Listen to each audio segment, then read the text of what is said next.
morning, Dosh. Good morning, Des. You're already here. Did you ever leave? Well, yeah, I left and went next door. No. My question is, are we the only two houses you deliver to? Because the service that we're getting is exemplary. I have never felt more special in my life. Oh. No, there's a third. There's a third house. No, I'm actually off today. I'm off for the next few days. Okay, what's up? We can talk about it later. I'm thinking about renting you a room because you're here most of the time anyway. Okay. What does that mean? Okay, Chad. Yeah, I mean, no, it's a nice neighborhood. It is a nice neighborhood, but I'll tell you something. Yesterday, I have to tell you, we had some very unwelcome visitors after you left. I was in a hurry yesterday as we were finishing up this podcast. I was in a hurry to get busy because, as I've mentioned previously, we have a very light footprint on this planet. And I have one of those little portable washing machines and the little portable dryer. They're so small they fit in under my kitchen cupboard. But if you keep up with your laundry, they're a perfect way to do it. We bought them during the pandemic because I didn't want to have to go to the laundromat anymore because it was too much. You really weren't supposed to be anywhere. And I thought, you know what, if sick people are anywhere, they're going to be doing their laundry. So that's the backstory on this little washer and the dryer. The dryer is about the size of one of those little college dorm cube fridges. And the washing machine stands a little taller. It's probably about 30 inches high, and it's a couple of feet wide. Anyway, two little chambers.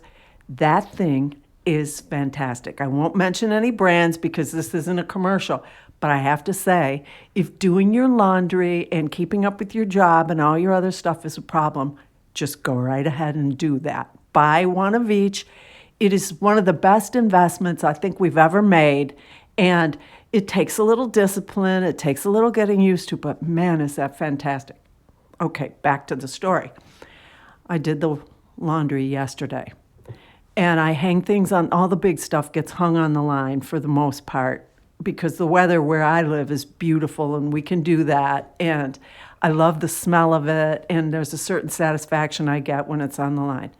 Well, I've hurried up after we finished visiting yesterday morning, after we finally finished our long breakfast. And I got everything washed, and the big stuff hung, the littler stuff goes in the little dryer. I was out there, I was putting up the last of the towels, the bath towels, and hanging them up. Of course, they're very colorful. And I hear this humming sound, just a crazy humming sound. And I look, and there's this swarm of insects flying all over. And so I had a basil plant, and I had a little hot pepper plant that I had just put in pots last week. And because I was worried that they were those grasshopper nymphs, which get on the tender plants. And so I grabbed the little plants, and I brought them in the house.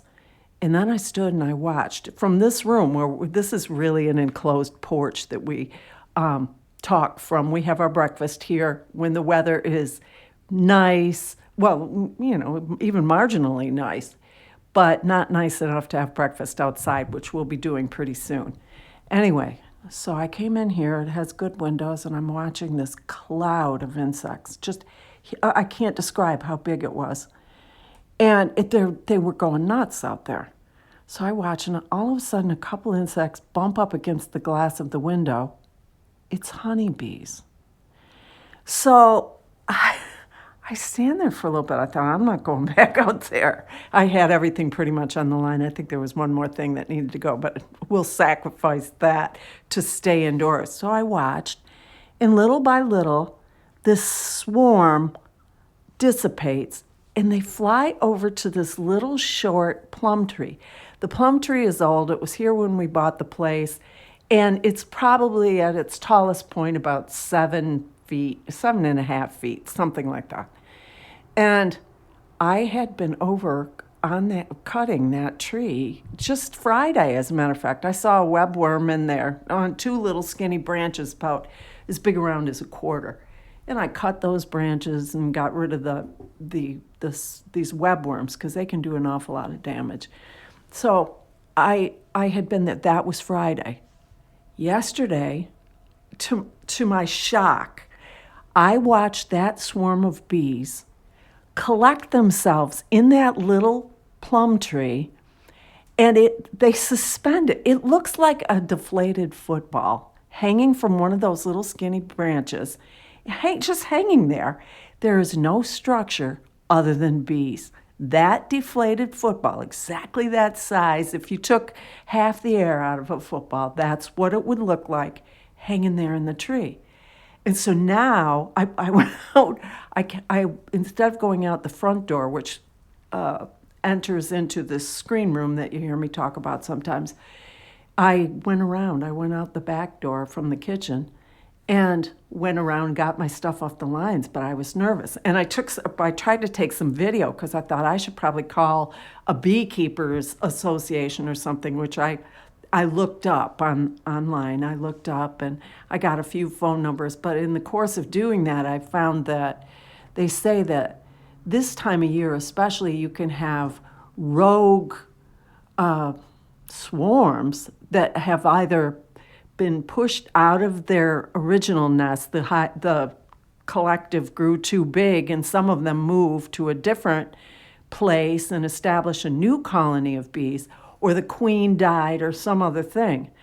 Well, here we have, it's like a big hedge, and it's just loaded with azalea blossoms. And I'm wondering if when I cut those plum branches, it doesn't maybe release a little sap that was attractive to them in some way. And with this beautiful wall of azalea blossoms, if maybe that isn't like the perfect spot to set up temporary headquarters while they locate a new home. Anyway, the internet says that it's temporary, so. Sorry, did you not notice it forming or whatever? Did No. it just kind of suddenly seem to I materialize? was trying to remember if I thought I saw like some brown dead leaves in the little plum tree last week.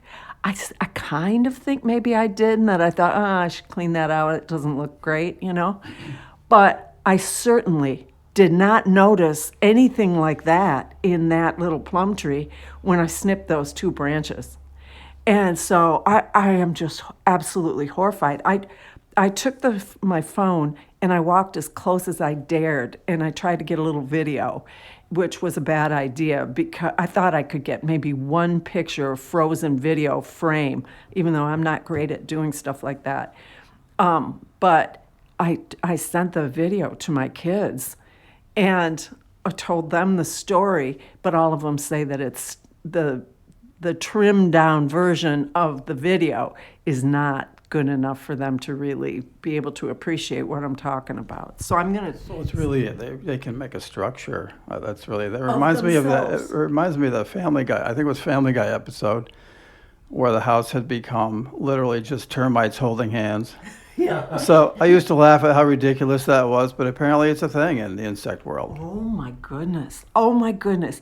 I mean, it's terrifying because I would not care to be swarmed or, to antagonize them. Watch yourself when you're out there, Des. So is it just like a big ball of bees? Yes. Like a deflated football that is nothing but bees. There's no core, there's no structure.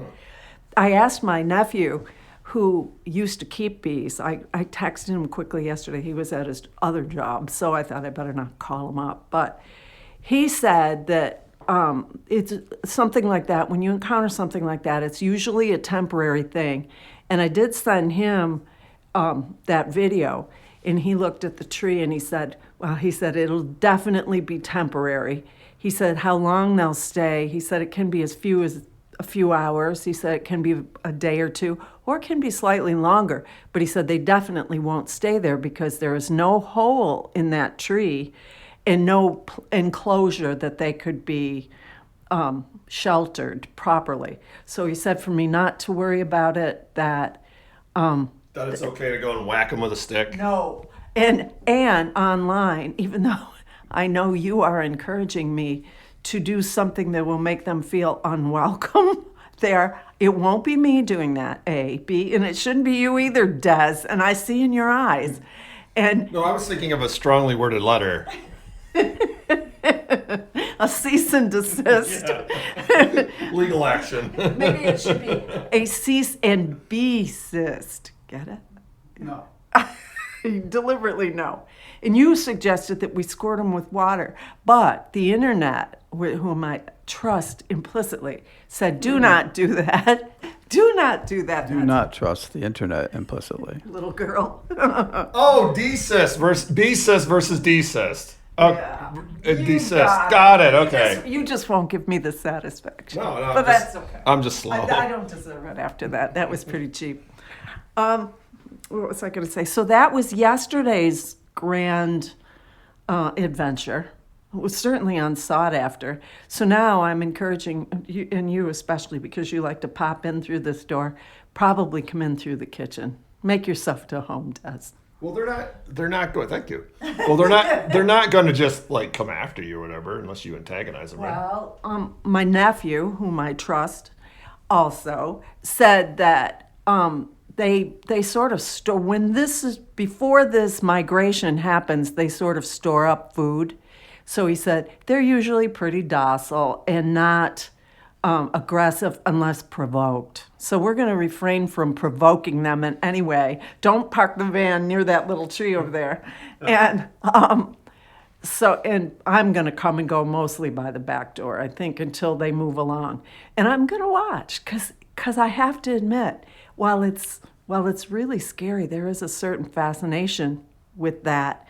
And my nephew was telling me, he said, if it persists, he says, you probably can get a beekeeper to come and remove it because that'd be easy. You don't want that. What? You don't want to keep them. Somebody does. The bees are really in danger. He said they've been infested. You need a bee taker, not a bee keeper. Oh, a bee taker awayer Yes. who is a beekeeper who is a bee taker awayer also. Oh, in order to keep, you have to start out with taking.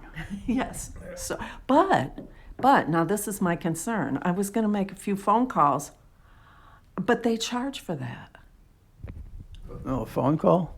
No, they said they'll come out and give you a free quote for removing your bees. Now, that is probably for things that have gotten in the soffit of your house, which is a worry, by the way, because out back I noticed that one of the boards in the soffit, there's a little gap there, which would look mighty attractive to swarm of bees. So this could be like the calm before the storm, having that hanging in that little tree.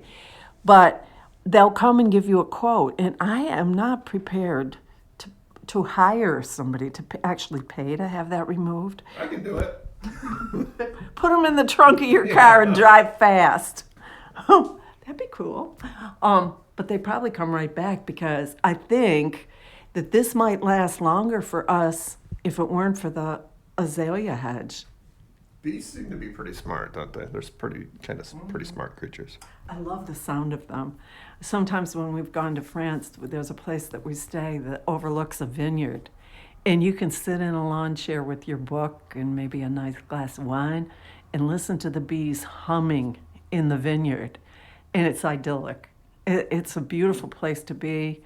And the sound and you hear the birds singing, and it's a wonderful place to relax. And that's kind of a happy place. So when things are stressy or you're kind of in the grind, it's nice to take a second or two and think about a place like that you've been or hope to be. And Do you think they annoy each other sometimes? In nature, like there's like the bees would be like, oh, those birds are really upsetting me, or the birds are like, I wish those bees would shut up.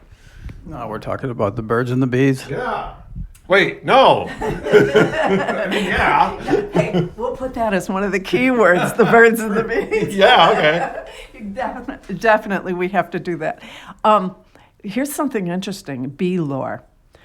If a hive of bees visits your place like that, even though it's scary, you should consider it a blessing, because all the symbolism in lore, in art regarding bees suggests that, number one, it's the symbolism of teamwork, of selfless teamwork. Two, of the sweetness of life, definitely because of the honey. Three, of productivity. So if you're working on something, maybe we should consider that an omen that this podcast will be well received. And of respect in the terms of they have their queen and everything else focuses on that, which I think is a lovely thing. But in old lore, if one of the members of the household, especially the young ladies, was getting married, of course she'd be moving to the home of her husband usually, that it was her obligation to go, and this is what they would say, a direct quote for what should happen: go tell the bees. And so, because most estates, most households kept hives, because of course the honey was a major source of sweetener for them, go tell the bees. And so she would make a trek up by the hives, and she would announce that she would be leaving. And that was her way of thanking them, in a way, of honoring these bees who have provided all of this sweetness, the sugar, the sweetness.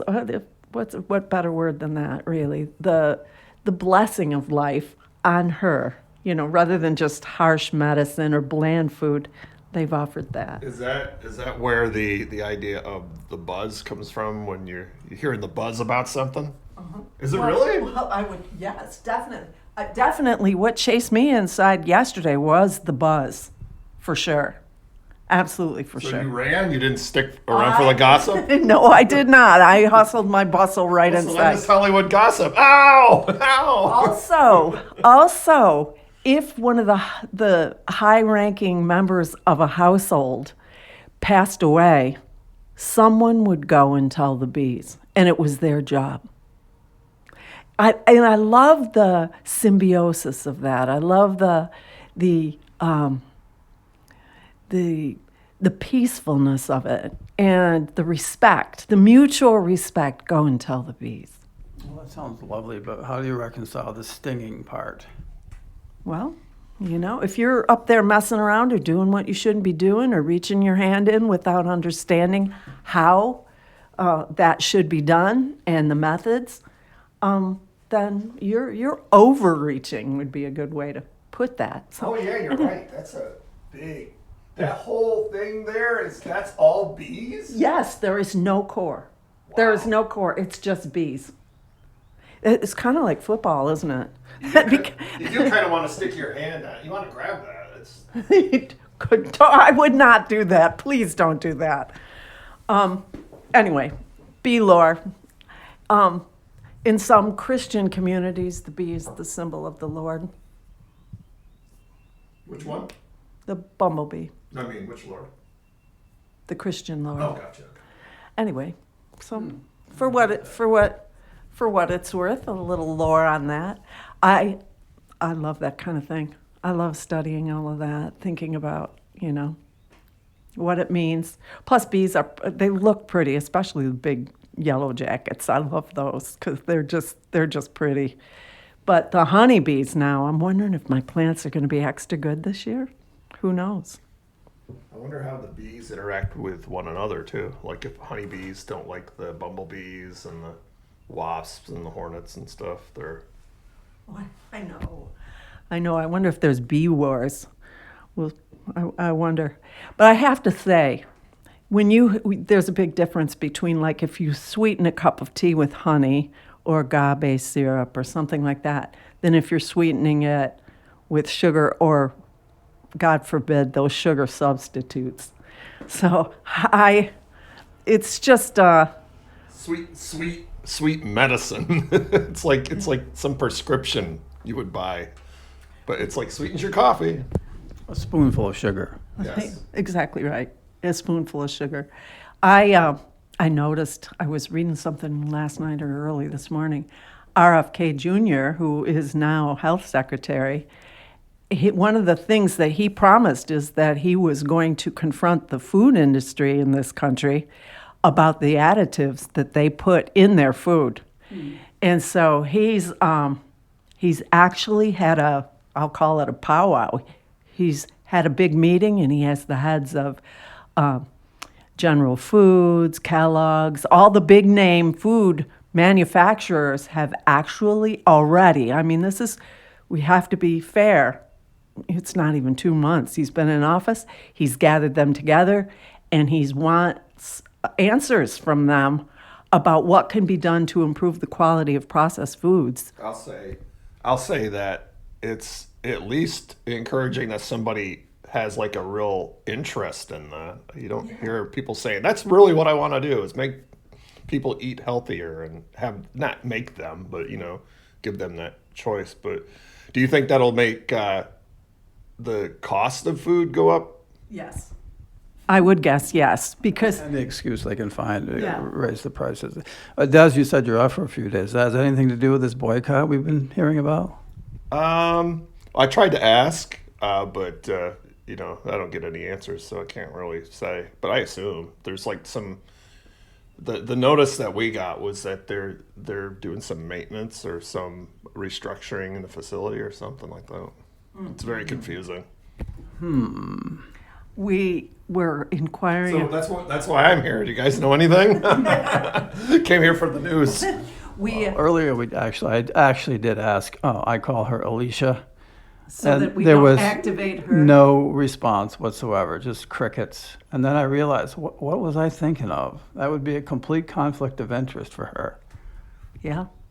So apparently this spending freeze is what people are calling it, to give it a better sound, is to last a week against Amazon. But people have to remember something. It isn't just Amazon.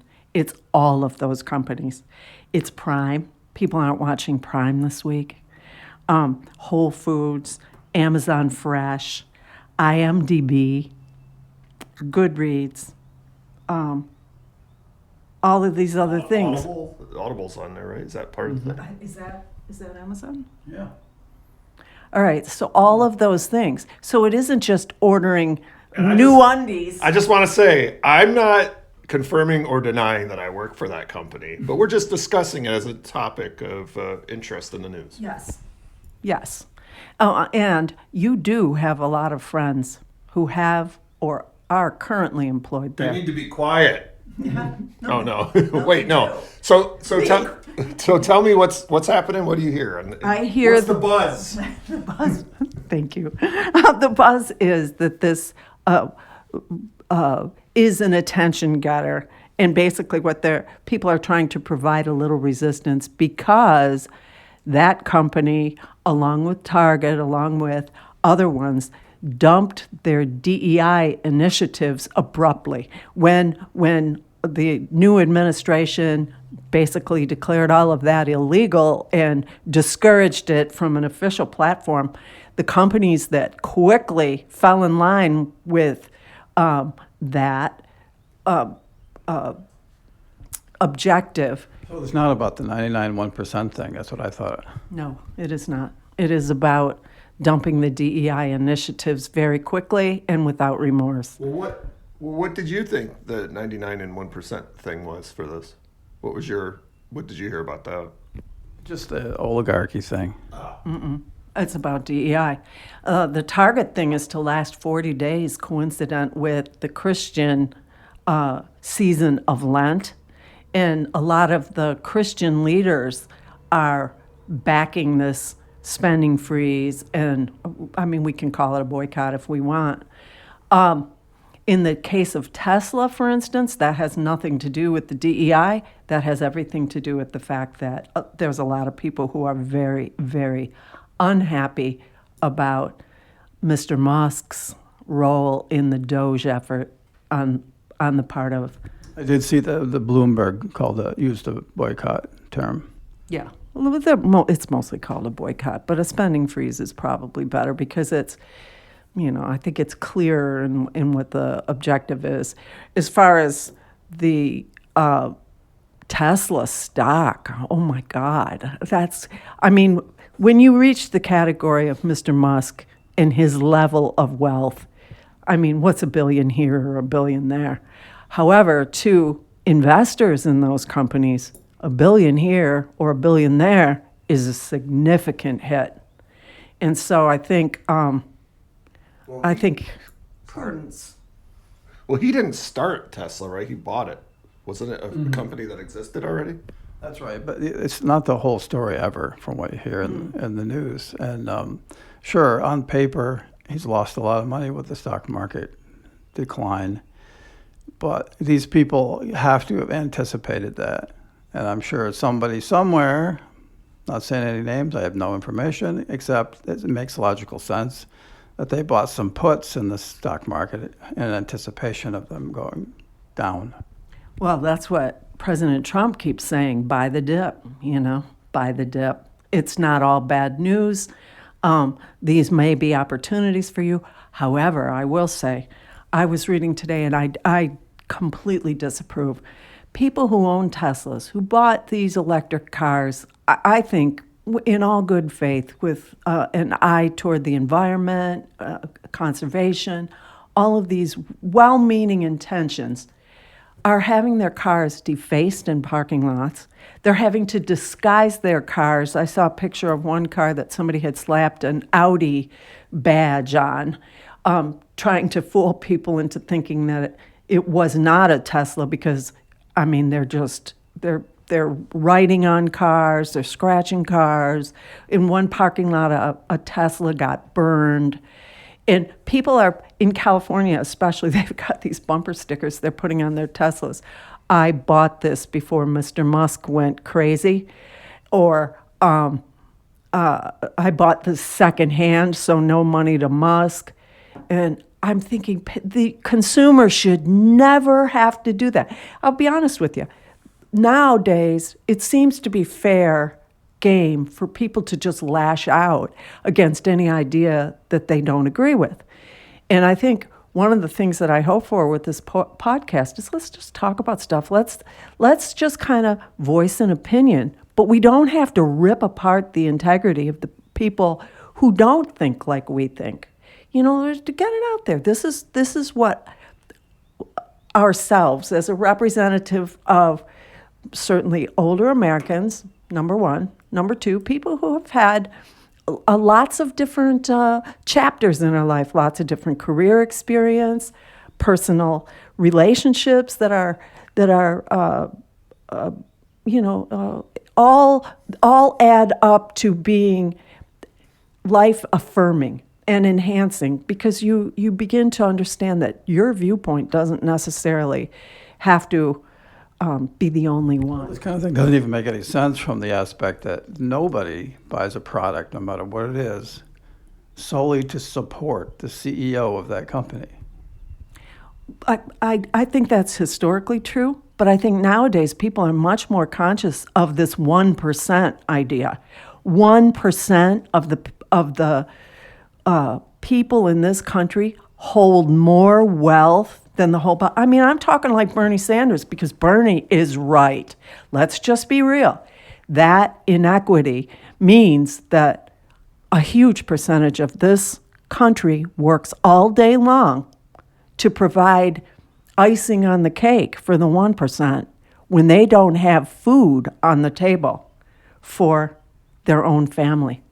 When people are having to get 2 and 3 jobs just to survive, and don't even have enough money to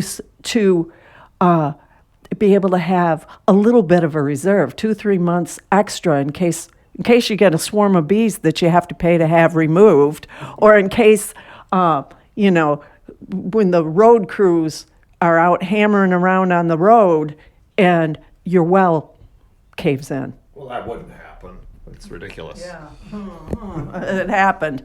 And so there's not enough of a reserve to just run out and have a new well drilled. We're talking $8,000 to $10,000 if you're lucky to get away that cheap. That happened. Well, but at least they were sympathetic, and they were like, "Oh, we'll make sure it doesn't come out. It's our mistake, and we'll make sure that we take care of the." They did smile. they did smile at us, but they did not fix it. And for months, we could not afford to do a new well. I mean, that was hocus pocus that we were able to get anything pulled together to have a new well drilled. It took us months. You know what we were doing? Literally, Des. We called up like the bottled water companies, the water cooler water. Big water? Big water. You sold out to Big Water? I sold out to Big Water. Anyway, I was so grateful for water. I'll tell you, there is something that connects with this podcast. We placed orders from them, and literally, we were using that water for cooking. We were using that water to get cleaned up in. And then, like the dirty dishwater and stuff is what we were using to flush the toilets. And that went on for months.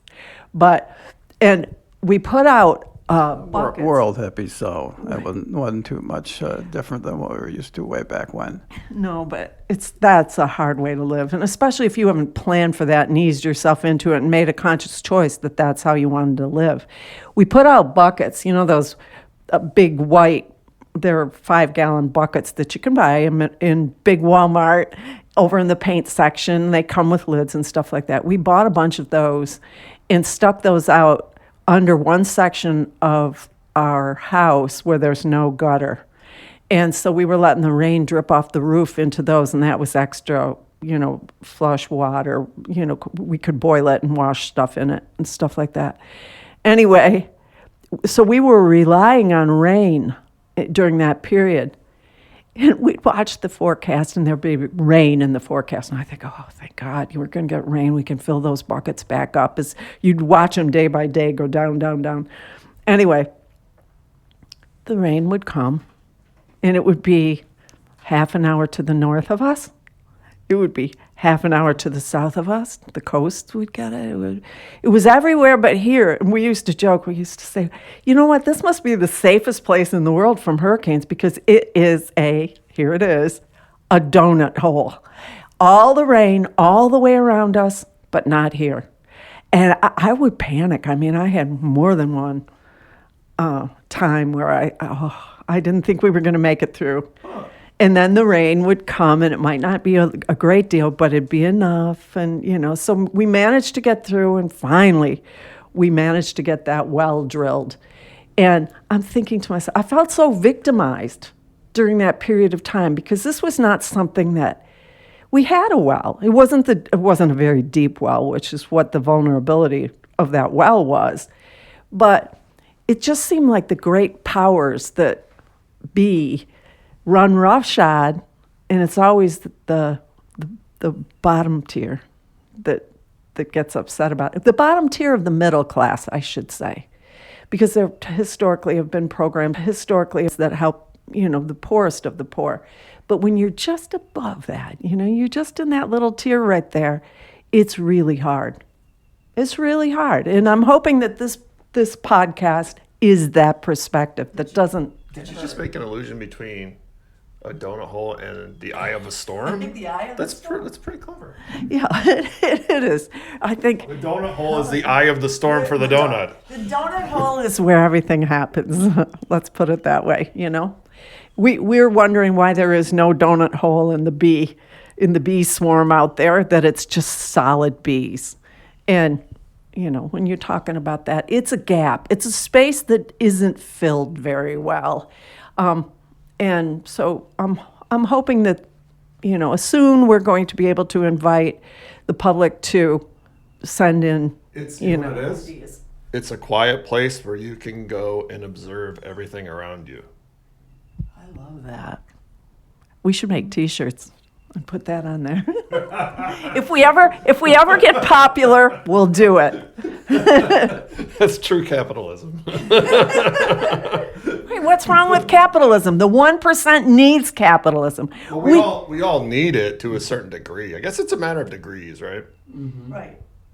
I question capitalism in the basics. In medicine, I believe against it. Again, that'll be another show. Well, I don't know. If you're talking even ancillary, the 1% versus the rest of the people. I wonder if there ends up being a big boycott from this week.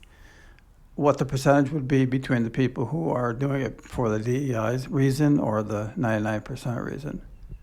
I think it's become blurred in a way.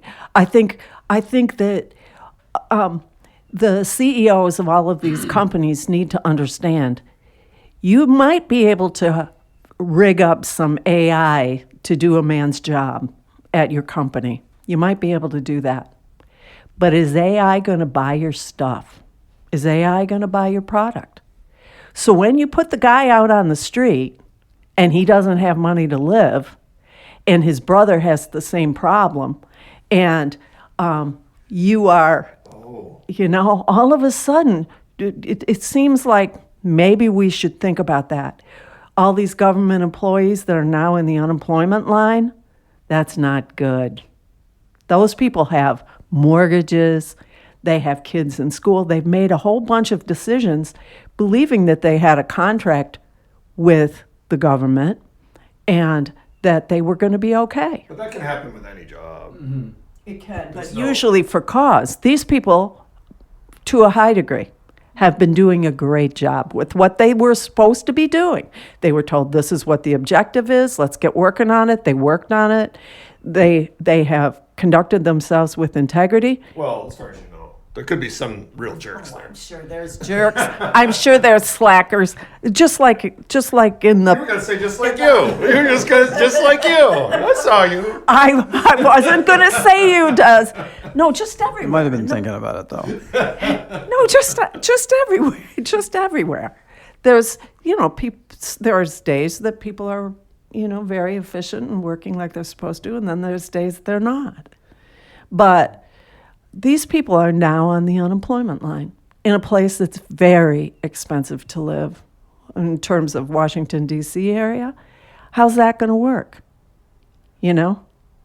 How's that going to work? And, the thing is when you see your niece's husband or so-and-so, your buddy, or the guy that always is at church, he's always a nice person to greet. When you see those people hurting, they're out of a job, all of a sudden they don't know what to do. They have some savings, hopefully, if they haven't paid too much for their houses. And you see them now hurting, and you know that you voted for this upheaval. You voted for this change. You want change. You believe change has to happen. But the question is, it's how you go about it. It's like anything else. Well, I have a question for you as a card-carrying female. Okay. DEI affects you. Yes. Normally you think, we don't have to be concerned about how many minorities we have in our company. But women are not a minority. No. So what do you think about that? You probably shouldn't have asked me, but here's what I think. I imagine you don't have an opinion on that. You're praying I don't have an opinion. I imagine she doesn't have an opinion on anything. Next topic. No, here's the thing. Women occupy less than 20% of the top jobs in corporate America, in government. You look out there. Yep, you're right. They need to try harder. You're right. Yeah, we do need to try harder. I'm joking. Don't hit me. Okay, sorry. I went around. After the show. Yeah. Your cranberry scone supply just got cut off. I'm boycotting my customers. We better hope they don't do that in reverse. Anyway, I feel that those initiatives were absolutely essential. I think that we need to level that playing field. Part of the reason is you look at, it's kind of the antithesis of what it should be. You think we hear, have more babies. Go have more babies. And Mr. Musk is certainly a proponent of that with baby 14 already, already here. Is that their name? He's baby 14. I can't think of a new name now. He doesn't have time. Come on, he's CEO of all of these companies. Anyway, when you take time off from your job to have a baby, and it's only 6 weeks, or it's 8 weeks, something like that. That's the average time that you get in America for paid leave. And then it's time to go back. And if you have one baby, then, maybe granny will help take care of your baby, or you can make some arrangement for one kid. By kid 3, the child care costs for any kid that isn't in school are astronomical. They're sick more if they're in daycare, blah, blah, blah. Mom needs to stay home. And there comes a point where if you have more than one kid, where it just isn't worth you trying to continue your career because you aren't very good at it. You're not very able to focus. You may be fabulous at your job, but you can't focus 100% because you have all of these other obligations. And that, for a married woman with a husband to help, is one thing. But there are a lot of single women who are raising families on their own. God knows where daddy is, what he's doing. We have to expect that his contribution is not equal to hers. Or sometimes, some instances too, it's probably not as big a thing as you're saying with the single moms, but there are some single dads too that, for whatever reason. I salute them. And I was one of them. You were one of them. And I salute you for stepping up and doing what should be done. But that's really rare. It's less rare now. You're seeing more stay-at-home dads. And I'm personally, I was a stay-at-home mom for a long time. And I find now that I'm in my Social Security years that I'm paying for that. Because I wasn't out there, I wasn't paying into the Social Security system. I was home taking care of kids, and now I'm paying for it. Because had I stayed with my job, I would be. I've always thought that It's stay-at-home not right. moms should be getting Social Security credits. So we're a little off topic, but DEI initiatives have given the women a little fairer shake than they have normally. Yeah, so it is an interesting topic, and I think as this week, the quote-unquote boycott week goes on, it'll be interesting to see. Yeah. And what's the purpose of the boycott again? What's the goal? Because those big companies dump their DEI initiatives, and I think, look at these kids that they come from disadvantaged areas, and when I say disadvantaged, I mean underserved in a lot of ways. Now, this is another personal perspective. Yesterday, we were having a lot of problems with our internet. Phone calls weren't coming through because, some of them will come through over the internet lines, that sort of thing. And there was research that we needed to do, we couldn't do because it wasn't reliable enough. There were whole things, notices that kept popping up that they couldn't reach it. And reach because us. of the bees. Probably they're nesting on something out there. Anyway, so we couldn't do a lot of our work. The same thing, you multiply that out to a kid that needs to do homework, or a college student needs to turn in a paper. The library closes at 8 if you're even lucky enough to have a library. So you go sit in the coffee shop. Well, I can't think of any place with more distractions than a coffee shop, and especially with people on their phones talking loudly, or sitting in your car. How's that going to work?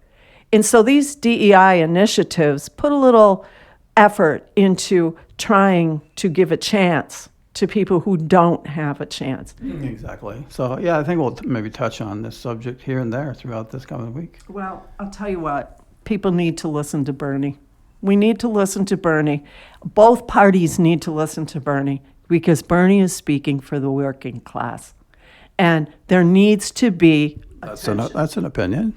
It's my opinion, but I don't need to reiterate what he says and says again. I hear, and I'll finish quickly here. People say, "Oh, Bernie, he always says the same stuff." He's always saying the same thing. If you see Bernie's going to speak, you already know what he's going to be saying. Well, That's true, but the basic message is valid. it's valid. And how many times do you have to see a commercial before you understand what the product is and who the company is? Bernie is always on message. Listen. Anyway, I'm going to go out. I'm going out the back door and I'm going to sneak around the bee nest. Go tell the bees. See what the buzz is. Goodbye, everybody. See you next time. Bye.